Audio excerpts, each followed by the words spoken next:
Sorry po, ma'am. Ha? Ganda na tayo.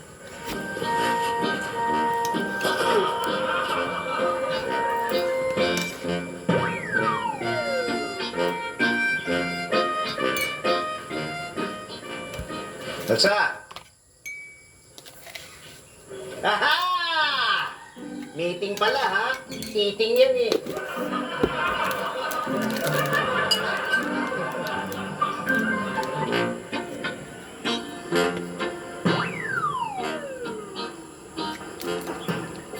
Hoy, nagawa mo dyan? Eh si Janice hanggang ngayon daw kinikibo. Ano ba? Ano nangyari? Nalate lang ako na uwi kagabi. Dumating tropa galing Dubai. Nagkainuman ng konti, matagal ko din nakikita yun. Ayun, nagalit. Alam mo, kung uwi ka na, kausapin mo, mag-sorry ka. Hindi, nag-sorry na ako kagabi. Pagod na ako, tsaka kaya pwede dito muna ako. Alam mo, hindi naman pwedeng nandito ka na lang nakaupo ka dyan buong maghapon. Bakit hindi? Hanggat di niya ako kinakausap, hindi ko siya kakausapin. Buong maghapon nandiyan ka lang, hindi pwede. Sabi ko sa'yo, Pitch, pwede.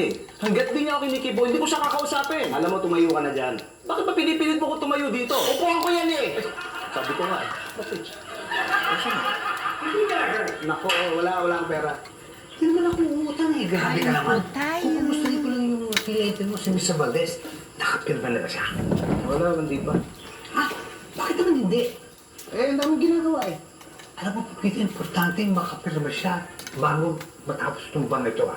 Itong buwan na to, eh, matagal pa pala eh. Iyayabat siya ko tayo, member. Parati siya in and out of the country, di ba? 2 araw lang siya sa isang linggo nandito. Oo na, sige na nga, oo na.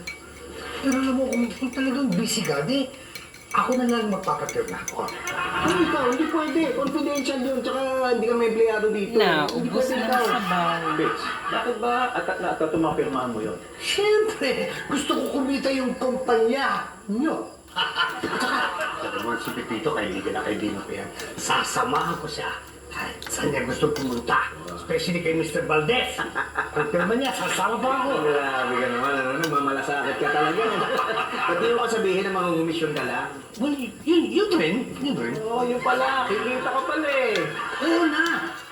Pero, Pepito, my friend, Mr. Valdez really needs to sign the contract before he leaves. As a matter of fact,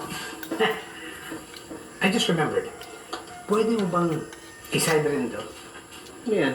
Yung cheque, in-issue mo yung isang araw, hindi mo na-pirmahan, so hindi ko na yung cash. Bayad ko ba sa'yo ito? No, inuta ko sa'yo. Kaya lang wala kang pera nun eh. Kaya gumawa kang cheque, pero hindi mo naman pinirmahan. Yun ba hindi? Sinadya kang di pirmahan yan para hindi mo ma-encash. Ha?